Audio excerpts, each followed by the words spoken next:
Goeiemôre vriende. Baie welkom vir elkeen van julle wat so fliks opgestaan het in die koue en die reën na die laatnag gisterand van die rugby en 'n lang naweek en baie van ons het huise vol mense en so, maar baie welkom vir elkeen. Is daar besoekers wat by ons kuier vanoggend? Steek uit julle hand op. Ons sal nie vir julle vra waar julle vandaan kom. Besoekers, hierso besoekers. Nog?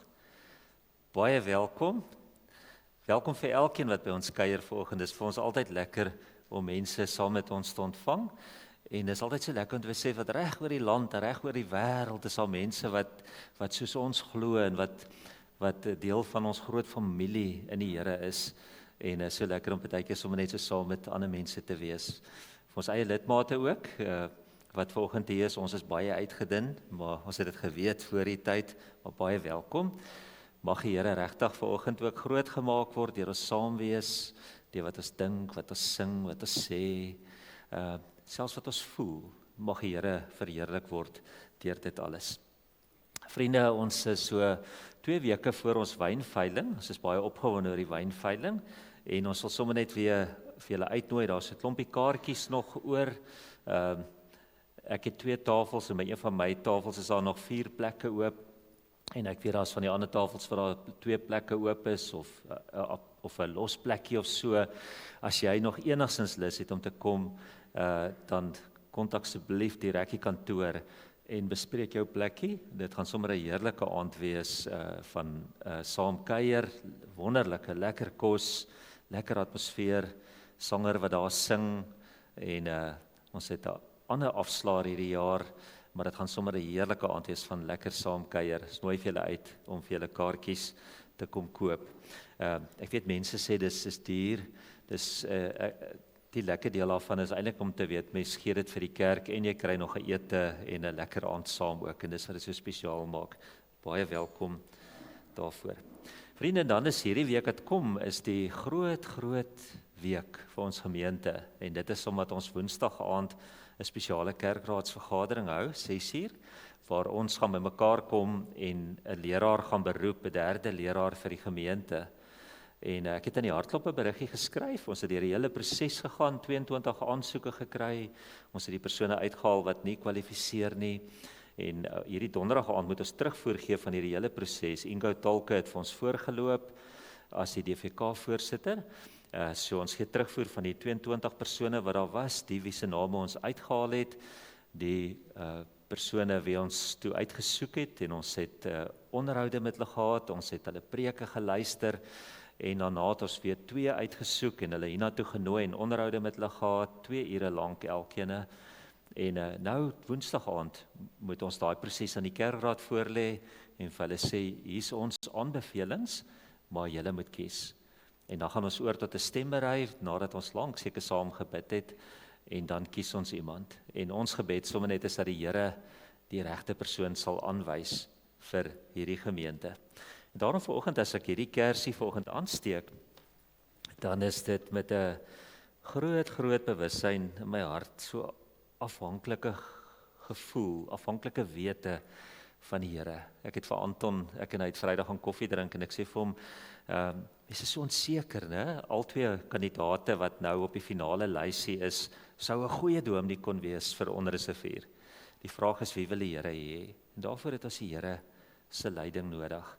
En ek wil vir julle uitnooi dat ons sommer so in die begin van die diens stil word en ons elkeen vra vir die Here of ons die regte persoon aan te wys. Kom ons sluit die oë, ons word stil voor die Here.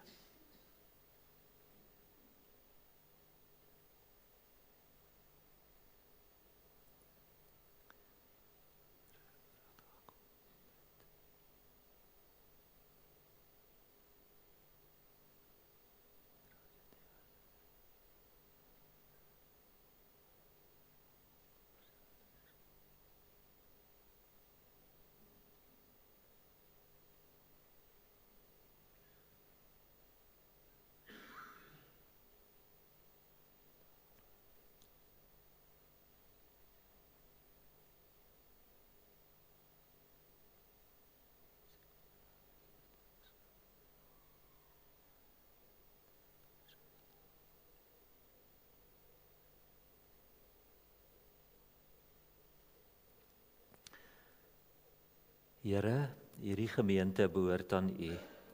Vir 25 jaar sorg U al vir hierdie gemeente. U het elke keer die regte dienskneg leier vir die regte tyd voorsien. U weet wie en wat ons nou nodig het. Sal U asseblief vir ons die regte persoon aanwys om hier te kom dien? Ons bid dit in Jesus se naam. Amen. Vriende, kom ons dien die Here met ons dankoffers en ons gaan luister, Sandra vir ons om 'n bietjie speel, ons gaan later die video kyk en ons dien die Here met ons dankoffers, ons sê vir hom dankie vir die reën, vir sy sorg, vir sy liefde, vir sy hier wees by ons.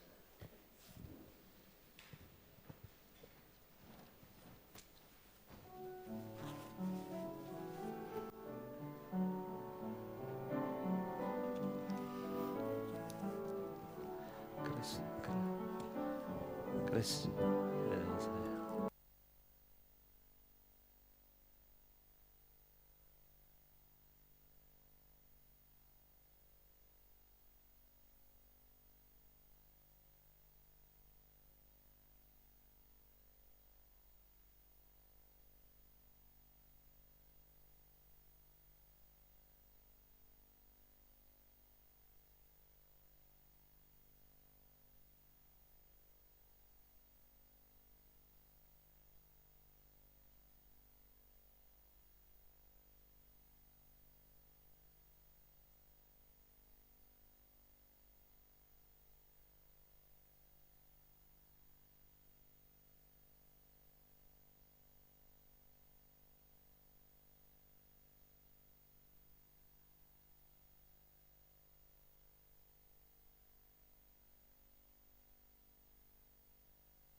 Vriende, ons het gesê dat vanoggend gaan ons baie oor die natuur praat, want ons praat oor die skepping bietjie later, oor Genesis 1 en Genesis 2.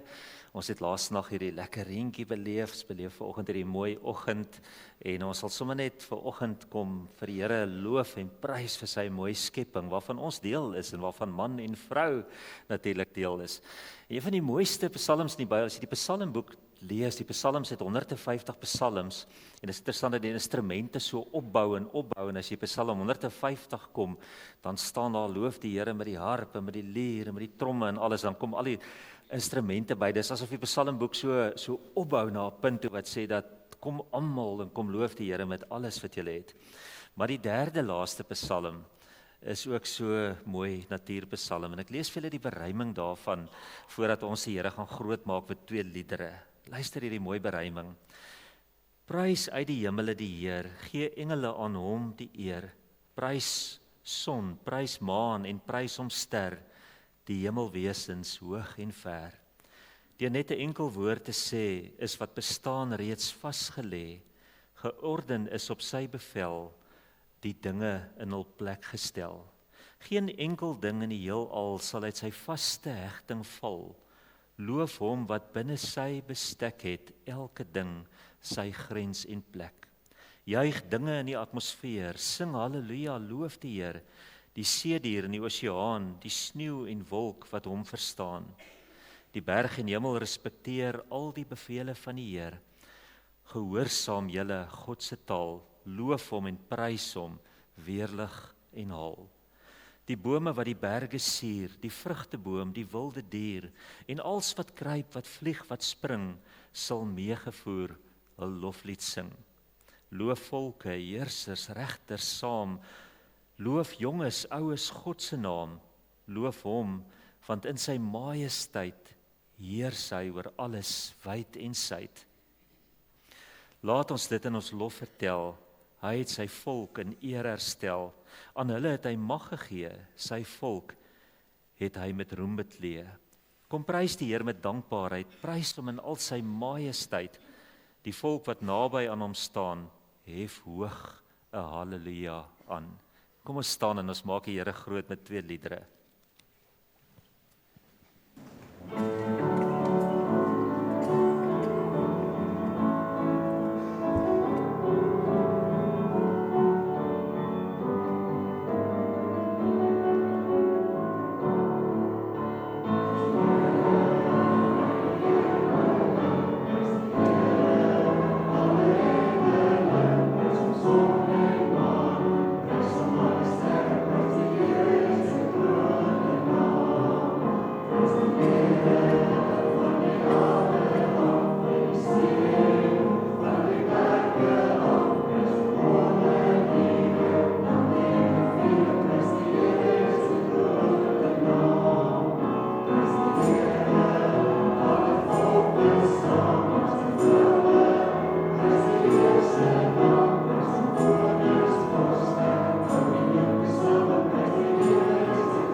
Vriende, dis môre Vrouedag, of vandag Vrouedag, môre vakansiedag. Ons dink hierdie naweek dink ons besonder aan vroue, maar as Christene vanuit die perspektief van die Bybel. Die wêreldgeskiedenis vertel 'n hartseer verhaal oor vroue. Van die tyd waar vroue net 'n besitting van die man was, die tyd toe 'n vrou haar man met 'n klomp ander vroue en byvroue moes deel. Die spot wat kinderlose vrouens moes verduur het, omdat hulle nie kinders kon gehad het nie. Die duisende vrouens reg oor die wêreld wat in konsentrasiekampe gesterf het. In ons eie land het 'n geraamde 27.000 tot 34.000 blanke vrouens in konsentrasiekampe gesterf en 15.000 tot 25.000 swart vroue. Dis 'n hartseer verhaal. 'n Klomp jare gelede het ons sendingwerk of 'n uitreik in Hielbrau gedoen en ek sal nooit vergeet nie dat die statistieke was op daai stadium dat elke 37 minute word daar in ons land iemand verkrag. Ek lees gister dat die statistieke op die oomblik sê dat elke 12 minute word 'n vrou in Suid-Afrika verkrag. Die tyd dat ons vanoggend kerk hou, sal daar iewers in ons land 5 vroue verkrag word. Dis die hartseer verhaal van die wêreld waarin ons bly. En daarom hierdie lied waarmee ons kom en sê, Here, ons bly in 'n stikkende wêreld wat nie lyk soos wat U wil hê dit moet lyk nie. Vader, ons ween oor die duisternis van sonde.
Ons lees in Genesis 6 voor die sondvloed dat die Here bedroef was daaroor dat hy die mens gemaak het. Ek wonder baie keer of die Here vandag ook bedroef is oor die wêreld wat hy gemaak het. In Genesis 9 vers 11 sê die Here egter, ek sal nooit weer alles uitwis met water nie. Ek sal my gloeiende toring bedwing. En dan lees ons hierdie verskriklike mooi versie in Hosea 11 vers 8, as die Here sê, hy sê, hoe kan ek julle prys gee? Hoe kan ek julle laat gaan? My liefde vir julle brand te sterk. Vriende, dis die hart van die evangelie. Ten spyte van 'n wêreld wat stikkend is, dat die Here sê, ek sal dit nie laat gaan nie. Ek kom sterf vir hierdie wêreld. Ek gee my lewe vir hierdie wêreld. My liefde vir julle brand te sterk. Sy liefde vir hierdie dorp, vir Hermanus, vir Onrus, vir Vermont, vir Sandpaai, vir Swelliesle, vir Mount Pleasant, vir Houston, vir Fisherhaven, sy liefde vir ons brand te sterk. Terwyl ons sit, sluit ons met 2 liedere oor die liefde.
O Here, ons is so opgewonde om saam te wees en te dink dat ons hier in U teenwoordigheid is op 'n baie spesiale manier.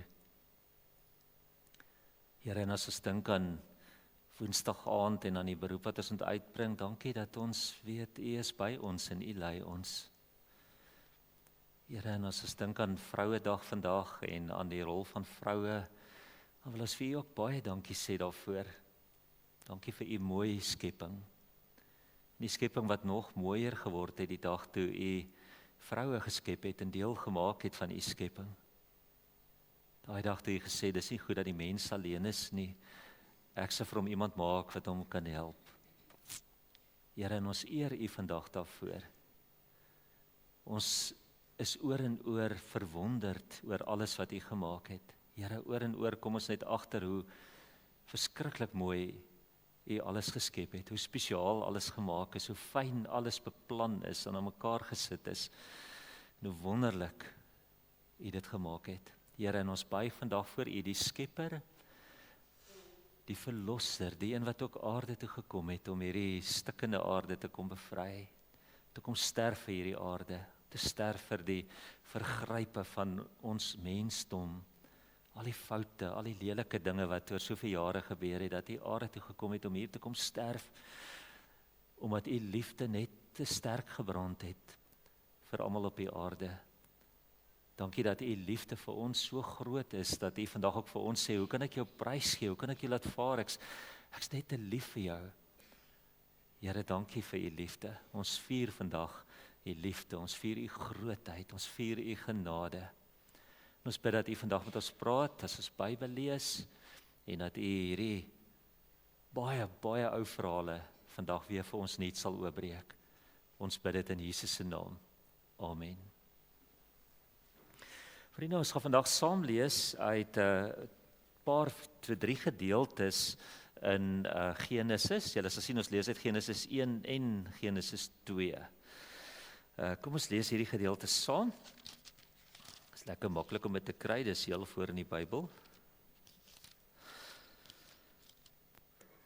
Ek lees vir ons eers die gedeelte waar Genesis 1 vertel van toe God die mens gemaak het, Genesis 1 vers 26 tot 27. Toe die Here God gesê, kom ons met die hoofletter, maak die mens as ons verteenwoordiger, ons beeld, sodat hy kan heers oor die visse in die see, die voëls in die lug, die makdiere, die wilde diere en al die diere wat op die aarde kruip. God het die mens geskep as sy verteenwoordiger, as beeld van God het hy die mens geskep. Man en vrou het hy hulle geskep. En dan blaai ons so 'n bietjie verder aan en ons gaan na Genesis 2 toe. Nou Genesis 1 loop deur tot by Genesis 2 vers 4. So as jy sien die opskrif kom eers daarna, is 'n baie belangrike rede hoekom dit so is. So daai verhaaltjie van Genesis 1 loop so in Genesis 2 in, maar dan kry ons die tweede verhaal wat begin by Genesis 2 se vers 4b. Toe die Here God die aarde en die hemel gemaak het, was daar nog nie enige struike op die aarde nie, en het daar ook nog nie enige groenigheid opgeskiet nie, want die Here God het dit nog nie op die aarde laat reën nie, en daar was nog nie 'n mens om die grond te bewerk nie. Daar het water uit die aarde uitgekom en al die grond nat gemaak. Die Here God het toe die mens gevorm uit die stof van die aarde en die lewensasem in sy neus geblaas, sodat die mens 'n lewende wese geword het. En dan lees ons hoe dat die Here die vrou maak, en ons lees verder by vers 20. Die mens gee toe name vir al die makdiere, die voëls en die wilde diere, maar vir homself het hy nie 'n helper, 'n gelyke gekry nie. Toe die Here God 'n diep slaap oor die mens laat kom, sodat hy vasgeslaap het. Die Here God neem toe 'n ribbebeen uit die mens, vul die plek met vleis op, en die ribbebeen wat hy uit die mens geneem het, bou hy om tot 'n vrou en bring haar na die mens toe. Toe sê die mens, hierdie keer is dit een uit myself, een soos ek. Daarom sal sy vrou genoem word. Sy is uit die man geneem. Daarom sal 'n man sy pa en ma verlaat, saam met sy vrou lewe, en hulle sal een word. Hulle twee, die mens en sy vrou, was kaal, maar hulle was nie skaam nie. Ja, as lees dit so ver, wat 'n mooi gedeelte. Ek dink hierdie gedeelte het ons al by so baie plekke gehoor, Ons hoor dit by troues gereeld, ons het dit geleer in die sonnaskoolklasse, ons hoor dit in die debatte oor evolusie, oral kom hierdie 2 hoofstukke ter sprake. En vandag wil ek sommer net so 'n paar gedagtes deel uit hierdie gedeelte, spesifiek rondom Vrouedag. En Vrouedag en Moedersdag is nie dieselfde nie. Op Moedersdag staan ons stil by die rol van ma binne in die huis, vrouens binne in die huis, ma, ouma. Vrouedag gaan baie meer oor die rol van vrouens in die wêreld. En vandag wil ons eintlik vir 'n oomblik stil staan en sê, maar wat was God se bedoeling toe hy die vrou gemaak het? Was daar iets spesiaal aan hierdie skepping van God wat ons vandag dalk op Vrouedag moet vier en weer moet onthou? En net so 3 opmerkings in die begin. Die eerste een is, ek is glad nie 'n chauvinis nie en ek is glad nie 'n feminis nie. So weet dit net, ek het nie een of ander agenda wat dit betref nie. Die tweede ding is, mens kan nie, daar's moeilike vrae in die wêreld en mens kan natuurlik nie maklike antwoorde gee daarop nie. En daarom as ons vandag hieroor praat uit die perspektief uit oor Vrouedag en ons praat hoe God die vrou gemaak, dan los dit nie al die vrae op wat daar op die oomblik in die wêreld is oor vroue nie. So dit is, mens moet oor elkeen van daai goeters moet mens mooi aandag gee. Die derde opmerking net is dat vir myself en persoonlik is vanoggend se erediens regtig 'n soeke na die verstaan van hoe die Here die wêreld gemaak het. En dis my droom en ek hoop dat julle saam met my op hierdie reis vanoggend gaan om te sê, maar ek wil so graag weet hoe die Here dit gemaak en wat was sy bedoeling daarmee gewees. Nou vriende, wat baie belangrik is dat ons het natuurlik 2 skepingsverhale in die Bybel. Ons het in die verlede al baie daar gepraat, maar ek wil dit graag bietjie grafies langs mekaar sit vanoggend. Daar sien julle my opsomming van Genesis 1 wat ek in die Bybelskool ook gedoen het. Ons almal ken die verhaal, ons het dit geleer, né, die skepingsverhaal. Genesis 1 gaan daaroor dat Genesis 1 sê in die begin was die aarde woes en leeg. En die gees van God het oor die water gesweef en toe het God begin praat. En elke keer as hy praat, het dit wat hy gesê het gebeur, né? En dan sê hy, laat daar lig wees. En op die eerste dag dan sal lig, dan skei hy die lig en die donker van mekaar. Op die tweede dag skei hy die gewelf bo en die gewelf onder. Ons kan sê die hemel en die aarde van mekaar. Op die derde dag skei hy nat grond en droë grond van mekaar. So die eerste 3 dae skei hy net goeders van mekaar. Dan op die 4de dag dan gaan vul hy dit wat hy gedoen het met inhoud. Op die 4de dag gaan hy en hy skep die son, maan en sterre. Op die 5de dag skep hy die voëls en die visse. Op die 6de dag skep hy die diere en daarna die hoogtepunt die mense. En dan op die 7de dag dan rus God. Dis die verhaal soos ons dit geleer het in Genesis 1. Genesis 2 vertel iets van 'n ander verhaal, né? Genesis 2 kom van 'n ander hoek af in om 'n storie te vertel. Genesis 2 begin om te sê daar was nog nie plante op die aarde nie, daar was nie struike nie, dit het nog nie gereën nie, daar was ook nog nie iemand om die grond te bewerk nie. So waar Genesis 1 amper so kosmologies kyk na die wêreld, kom Genesis 2 hier van die grond van die aarde af in en sê hier's nog nie plante op die aarde nie, hier's nie struike nie, hier's nie mense om dit te bewerk nie, dit het nog nie gereën nie. Hy sê, en dan gaan Genesis 2 verder en sê, en toe het God 'n tuin aangelê en hy het plante laat uitspruit en hy het dit nat gemaak en dit het begin groei. En toe vat hy van hierdie stof van die aarde en hy maak 'n mens uit hierdie stof van die aarde uit. En nadat hy die mens gemaak het, het hy hom gesê, geen name vir alles, toe kom hy agter die mens is alleen.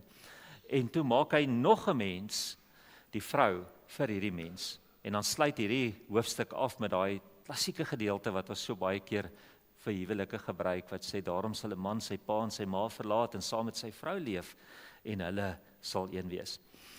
Nou as jy hierdie 2 verhale so kyk, dan is daar 'n klompie verskille tussen hulle. Daar's baie verskille tussen die 2 verhale, want die 2 verhale is deur 2 verskillende skrywers geskryf, en op die einde wou hulle 2 verskillende goed vertel het oor die skepping.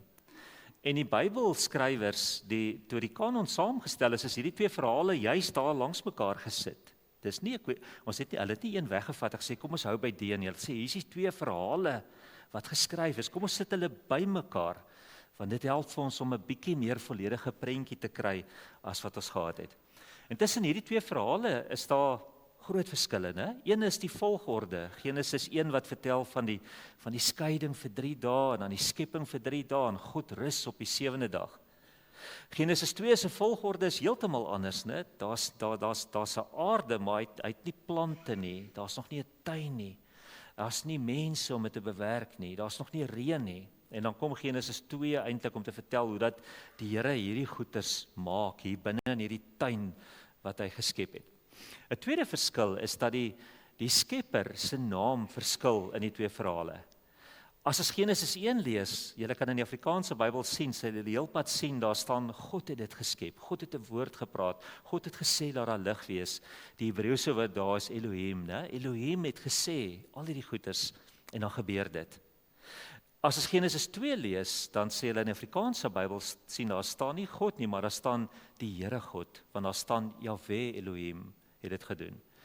Elke keer as daar gepraat word van God, dan staan daar Jahwe Elohim, Jahwe Elohim. So staan dit oor en oor geskryf in Genesis 2. Met ander woorde, ons kry daar 'n ander naam vir God. En hierdie Jahwe is 'n belangrike naam, né? Is 'n verbondsnaam vir die Here. 'n Derde ding wat ons moet raak sien tussen die twee verhale is dat Genesis 1 praat die Here en as hy praat, gebeur dit, né? Hy skep deur sy woord, skep hy alles. As ons Genesis 2 lees, dan lyk dit bietjie anders. Genesis 2 staan daar letterlik, hy vat stof, hy vat grond van die aarde en uit dit vorm hy mense, hy vorm diere, hy vorm mense, by einde vorm hy die vrou uit hierdie stof van die aarde uit. En dit bring ons by hierdie belangrike dingetjie en dit is dat Genesis 1 gebruik ander woorde vir hierdie daad van skepping as wat Genesis 2 gebruik.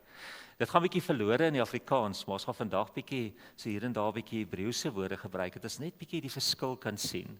Genesis 1 praat die heelpad van God het gebara en God het asa, dis die woorde wat hy gebruik. Genesis 2 gebruik heeltemal ander Hebreëse woorde om iets te sê. Nou vriende, wat baie belangrik is in Genesis 1 is dat ek het nou hier so net gou sien hierdie enetjie. Wat belangrik is in Genesis 1 is dat Genesis 1 maak 'n groot storie daarvan om te sê dat as God die mens maak hy die mens na sy beeld. Die mens is beeld van God. Die mens lyk soos God. Genesis 1 vertel eintlik dat die man en vrou gelyktydig gemaak is. Daar staan God het die mens gemaak na sy beeld, man en vrou het hy hulle gemaak. En dan staan daar hierdie ding so uitdruklik, man en vrou is God se beeld. En in die geskiedenis was daar soveel pogings om te sê, maar wat beteken hierdie beeld? Op watter manier is ons God se beeld? Op watter manier lyk ons soos God? En een van die maniere hoe ons soos God lyk, is dat ons natuurlik baie van die emosies en eienskappe het wat God het, né? Dit is so, as jy die Bybel lees, jy het baie keer sien God het bedroef geraak of God was bly. Dis alles emosies wat die Here in ons ingeskep het. Ons het iets van hierdie beeld van God in ons. Ons lyk op 'n manier soos God. 'n Ander ding is wat ons sou kon sê is dat ons het die vermoë om te kommunikeer. Ons kan met God praat. Ons kan in die oggend voor ons gaan werk stille tyd hou, né? Ons kan die Bybel skryf, ons kan die Bybel lees, ons kan oor God Bybelstudieboeke lees en alles. Ons het hierdie spesiale vermoë om in 'n verhouding met hom te staan. Maar 'n baie belangrike ding is dat die slim ouens wat die Bybel uitlê, hulle sê vir ons dat hierdie beeld gaan oor baie meer. Hierdie beeld gaan daaroor dat die Here eintlik sê ons is sy verteenwoordigers. Hy stel ons aan op die aarde, man en vrou, julle is aangestel, beeld van God, verteenwoordigers van God op hierdie aarde. En hierdie beeld van God staan in Genesis 1 by man en vrou staan daar so, hulle was God se beeld, hulle was sy beeld gewees. Nou, kom ons kyk bietjie na die woorde wat Genesis 1 en Genesis 2 gebruik vir die skepping van die mens. As jy Genesis 1 lees, dan is daar 2 Hebreëse woorde wat die heelpad daar staan vir skep. Die eerste woordjie wat daar staan is bara. En dan staan, en dit beteken letterlik skep. Die ander woordjie wat ons kry is asa. En asa kan beteken skep of maak. Hulle verskil so effentjies, maar hulle kan sinonieme ook wees. Maar as jy Genesis 1 lees, dan staan daar God het die wêreld gebara en hy het dit geasa en bara en asa en bara en asa. En so word hierdie woorde heeltemal afgewissel, né? Daar staan God asa die son, maan en sterre. God bara die visse in die see. God asa die diere van die veld. God asa die mens. God bara die mens. Daar in Genesis 1 vers 27, as daar staan van die mens wat na sy beeld gemaak is, dan staan daar God het die mens gebara na sy beeld. Hy het die mens na sy beeld gebara. Hy het hulle man en vrou gebara. 3 keer binne in een versie word hierdie woordjie gebruik. Nou, as jy Genesis 2 gaan kyk, dan staan heeltemal 'n ander woordjie vir skepping. As God die man maak, dan staan daar God het die man gejatser. Dis heeltemal 'n ander woord. Genesis 1 gebruik dit nie. En as hy die vrou maak, dan staan daar God het die vrou bana. Dit is 'n woordjie wat tot nou nie voorgekom het nie. En daarom is dit belangrik dat mens moet sê, maar wat is die rede hoekom hierdie woordjies so verskil? Wat is daai rede? Nou kom ons kyk so 'n bietjie na die skepping van die man. Genesis 2 sê dat God het die man geskep uit die stof van die aarde, hy het hom gejatser uit die stof van die aarde. Dis 'n spesifieke woord wat daar gebruik word. En hierdie woordjie het ietsie betekenis van 'n amper soos 'n pottebakker. 'n Pottebakker jatser goeders. Hy vat klei en uit hierdie klei uitvorm hy goeders en hy maak hierdie goeders, né? En nou word hierdie selfde woordjie wat eintlik vir 'n pottebakker gebruik word nou vir God gebruik. Dat in Genesis 2 vat God van die stof van die modder van die aarde en hy maak hy die man na sy beeld. Hy jatser die man. En dit is so belangrik om dit raak te sien in Genesis 2 word alles uit die stof van die aarde gemaak, né? Die mens, die dier, alles word uit die stof van die aarde gemaak om te sê dat hierdie mens is aards, hy's deel van hierdie aarde. Ons is uit dieselfde grondstowwe gemaak as alles op hierdie aarde. Die dag as ons sterf, ontbind ons en ons is daai selfde grondstowwe wat op daai elementetabel aangedui word. Ons is uit hierdie stof van hierdie aarde gemaak. Dis wat Genesis 2 so mooi maak, net dat hy eintlik die klem daarop lê. As daar staan God maak die man uit die stof van die aarde, dan staan daar eintlik sommer direk hoe verganklik is die mens. Daar staan eintlik hierdie man is maar eintlik het hy stof gemaak. Hy gaan verbygaan, sy lewe gaan verbygaan. Daar's niks spesiaals aan hierdie boustowwe waarmee hy gemaak is nie. Dis maar net deel van die aarde. Daar's nie iets hemels aan die goed waaruit ons gemaak is nie. Ons is uit die stof van die aarde gemaak. En daarom staan dit so mooi in Genesis 2, daar staan eintlik, toe God die mens gemaak het, was hy eintlik net 'n dooie dop, daar was niks lewe in hom nie. En dan blaas God sy asem in hom, en as hy sy asem in hom inblaas, dan word hierdie stof van die aarde, word lewende wese, dit word 'n mens, dit word beeld van God. Dit is so mooi, daar's 'n Engelse woord wat sê dat hierdie woordjie beteken to fashion, om iemand te vorm en so te maak. Nou die oomblik wat die vrou gemaak word, dan word daar 'n ander Hebreëse woordjie gebruik. Dan staan daar God het die vrou bana. Dis interessant dat die woordjie gebruik word. Hierdie woordjie beteken nie vorm nie, hierdie woordjie beteken bou. Want met die man het God die stof in die grond van die aarde gevat en toe vorm hy nou die man. En as hy die vrou moet maak, dan haal hy 'n rib uit die man uit. En dit is baie belangrik, hierdie woordjie rib, ons vertaal hom as rib, maar eintlik beteken hy die sy of die sykant van iets. Ons sou dit ook kan vertaal dat God vat die een kant van die man en hy bou dit om tot 'n vrou. Daar's Hebreëse en Arabiese woordjies wat baie vir die woord beeld, wat baie klink soos hierdie woordjie rib. So daar's ook 'n sinspeling as dat God skep sy beeld in die man in, en dan vat hy weer hierdie beeld en hy bou hierdie beeld om tot 'n vrou. Maar wanneer hy hierdie vrou kom bou, hierdie sykant vat en hierdie vrou bou, dan vorm hy haar nie soos hy die man gevorm het nie. Daar staan hy bou die vrou. En hierdie woordjie bou word gebruik byvoorbeeld op 'n stadium as Noag uit die ark uitklim, as Noag vir die Here offer bring, staan daar Noag het 'n altaar bana, het 'n altaar gebou. Hierdie woordjie bana word gebruik by die bou van die tempel. Hulle het 'n tempel bana. Op 'n stadium in konings word dit gebruik vir 'n stad, né? Hulle het 'n stad gebou en word die woordjie bana gebruik. So nou word hierdie selfde woordjie gebruik om te sê dat soos jy 'n altaar bou en 'n tempel bou en 'n stad bou, so het God die vrou gebou op hierdie ribbebeen, op hierdie sykant wat hy uit die man uitgevat het. Vriende, en dan staan dit so mooi daarso dat hierdie vrou, Genesis 1 sê dit eintlik dat hulle albei was God se beeld, né? Die een is nie bietjie meer beeld van God as die ander nie. God sit sy beeld in die man in en dan vat hy dieselfde beeld en hy bou dit om tot 'n vrou en op so 'n manier is sy net soveel beeld van God soos wat hy is.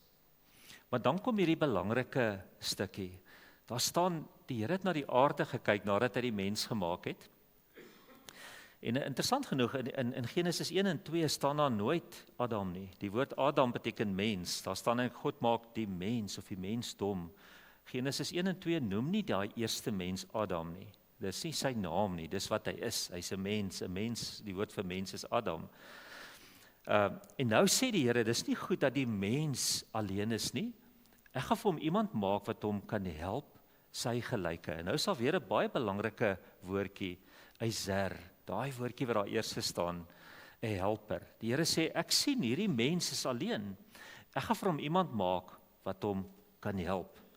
I will make a helper, sê die Engelse Bybel. Nou, die belangrike ding om hier raak te sien is dat die huwelik het nou nog nie ontstaan nie. Die huwelik kom nou 'n paar verse verder. So as die Here sê, kom ek maak vir die man 'n helper, dan praat hy nie nou van die huwelik nie. Hy sê nie die man het in die huwelik het hy 'n helper nodig. So hy praat nie nou van skorrelgoed en wasgoed en alles nie, né? Dit het nog nie gebeur nie. Huwelik gaan eers net nou ingestel word. Hy kom eintlik en hy sê in die hele skepping waar hy die mens geskep het en waar die mens nou sy verteenwoordiger is, sy beeld, sê hy het hierdie mens wat hy geskep het iemand nodig wat saam met hom na hierdie skepping kan kyk en alles kan doen wat hy vir hierdie mens gegee het om te doen. En nou skep hy die vrou. Daar staan hierdie woordjie, hy skep hierdie helper vir die vrou. Ag vir die man, en dis nou die vrou.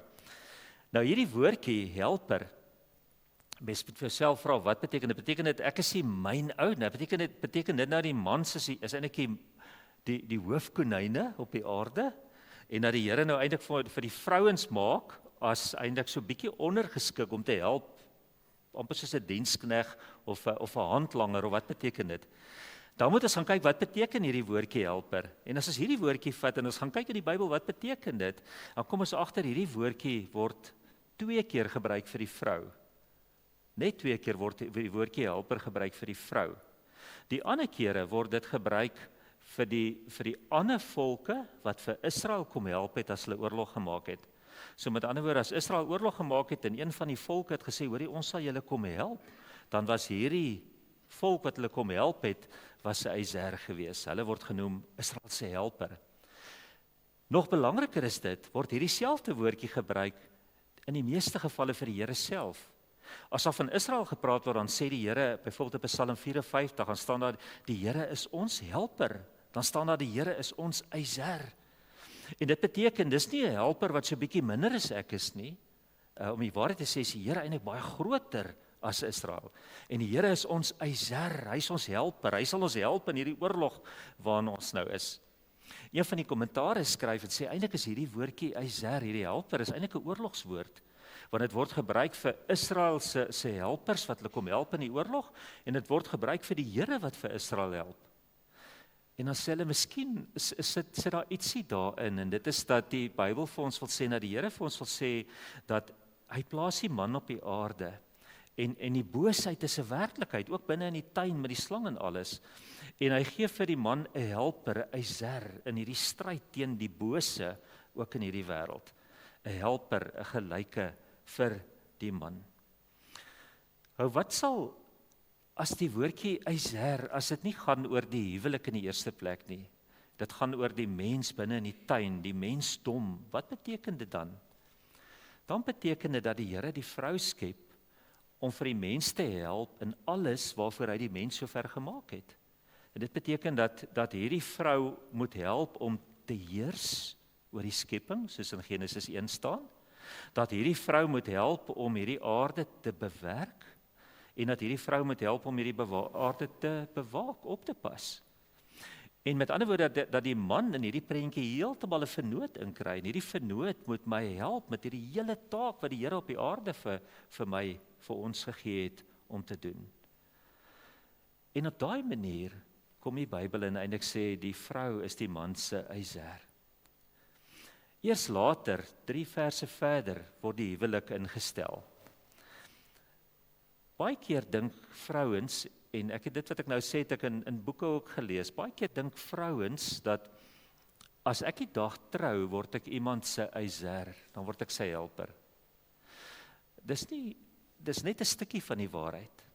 Al sou 'n vrou nooit trou nie, is sy die mens se yser, sy helper.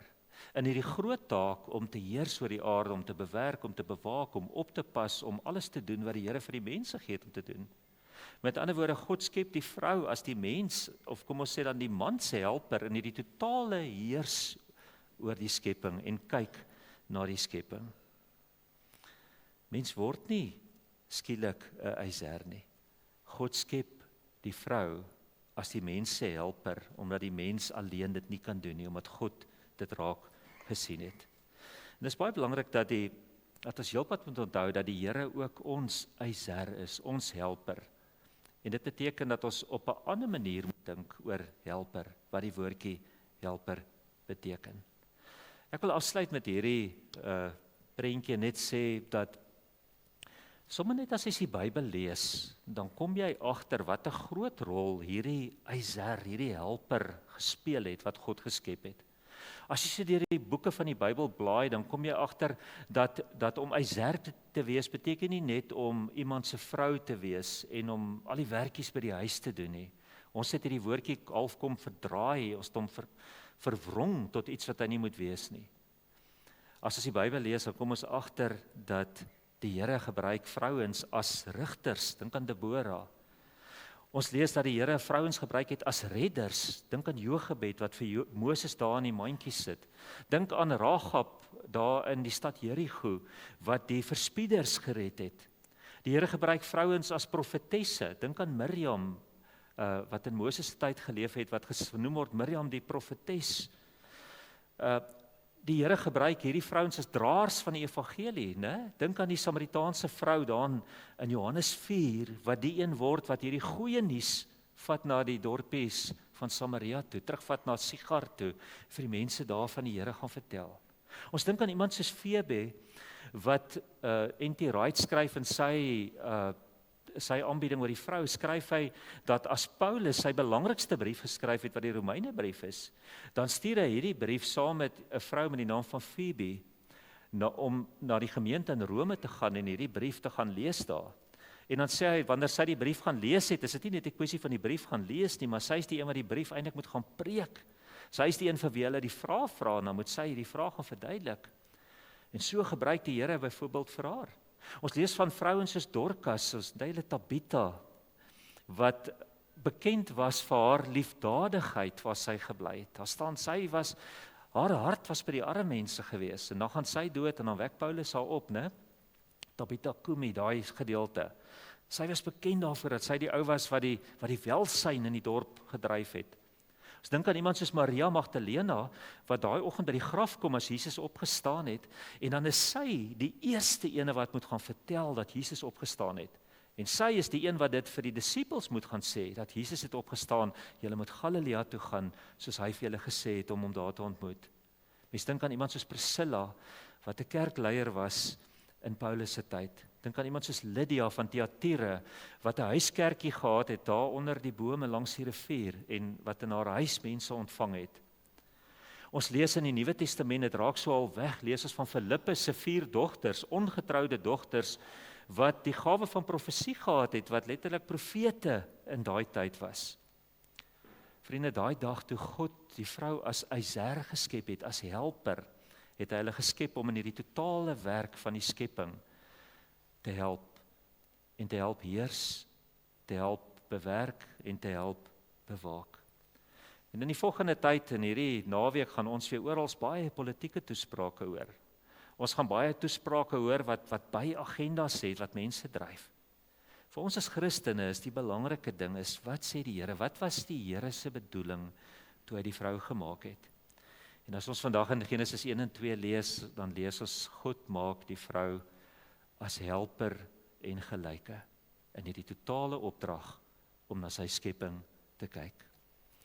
Ek wil vir julle 'n kort videoetjie speel wat ek het nou die ouetjie se naam vergeet wat dit doen. Dis bereik dit baie keer, maar luister hierdie video en spesiaal vir die vroue op Vrouedag, so ietsie oor julleself.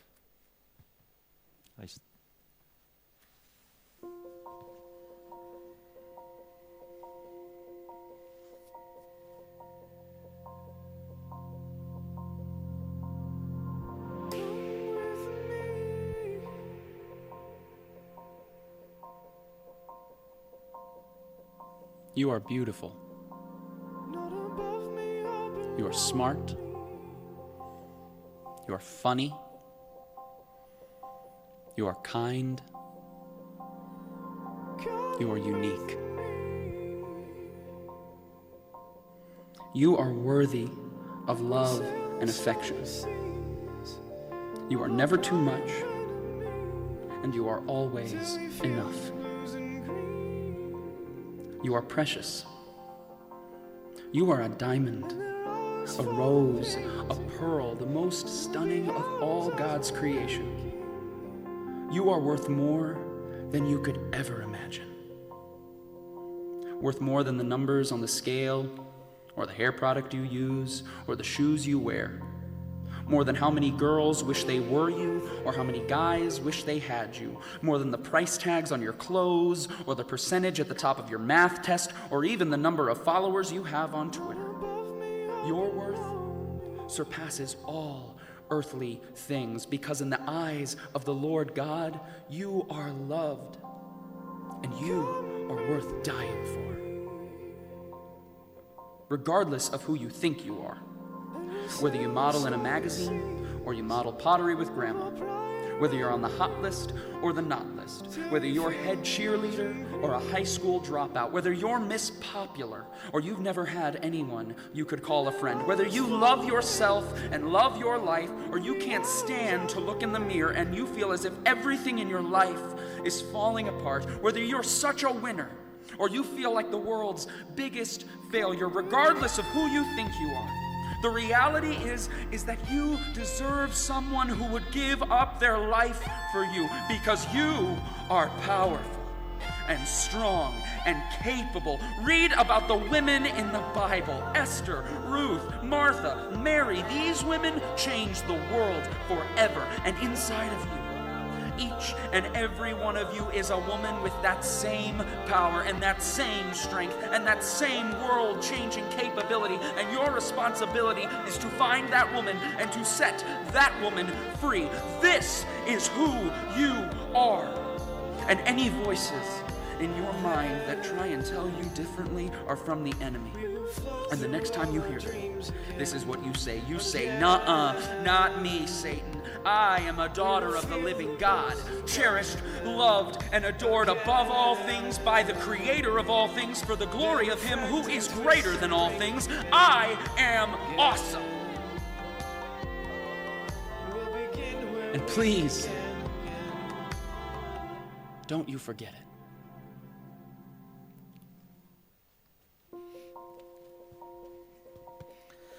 Dit is baie kosbaar, dis Akima se voorstel daarvan en dis Jon Jorgenson. Ek dink julle het al baie van sy video's gekyk ook. Kom ons sluit die oë en ons sê vir die Here dankie daarvoor. O Here, baie dankie dat ons vandag kan lees oor die skepping van die vrou, van die mens, van die vrou, van 'n helper, van 'n gelyke. Here, en op hierdie dag wil ons sommer net dankie sê, Here, vir u mooi skepping. Die perfekte skepping, dit wat u so mooi gemaak het en so goed bedoel het. Ons is jammer, Here, vir al die kere wat ons u skepping verkeerd gebruik. Ons is jammer, Here, vir al die kere wat ons die skepping misbruik of die skepping seermaak. Here, ons vra vandag weer dat u vir ons help om in alles u wil vir u skepping te soek.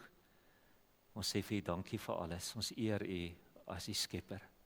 Ons wil vandag sommer net dankie sê ook, Here, vir die verskil wat vroue in die wêreld maak en ook die verskil wat hulle in hierdie gemeente maak. As ons in hierdie gemeente kyk, Here, dan sien ons die reuse werk van vrouens oor baie jare, die verskil wat hulle gemaak het.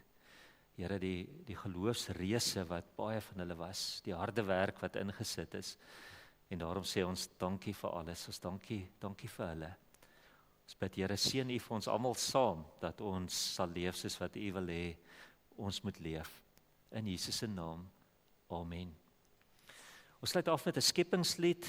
Ons sing O Heer my God, as ek in eerbied wonder, daai eerste 2 verse wat die skepping so besing, die blomme veld. Ons sing baie keer, daar's te min liedjies wat gaan oor mense, né? Maar as ons dit vandag sing, dan dink ons hoe mooi het God die mens gemaak, hoe baie spesiaal. Kom ons staan, ons sing al 2 verse saam.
Vriende, baie dankie dat julle vandag kom saam luister het, saam kuier het. As ons klaar is, ek dink daar's koffie en tee gereed gemaak, né? Niemand net vir bevestig. Is daar koffie en tee? Ja, daar's koffie en tee. Dis baie welkom besoekers ook. Kom drink gerus 'n koppie koffie en tee. Ons gaan die seën van die Here afbid en daarna gaan ons mekaar die seënlied sing en sommer net mekaar op so 'n manier ook uitstuur en sommer net ons hand op mekaar se skouers sit of soos wat u gemaklik voel. Kom ons vra die Here se seën. Vriende, mag die genade van ons Here Jesus Christus, die wonderlike liefde van God ons Papa Vader en die troos, die teenwoordigheid, die inspirasie van die Heilige Gees by elkeen van u wees en bly. Amen.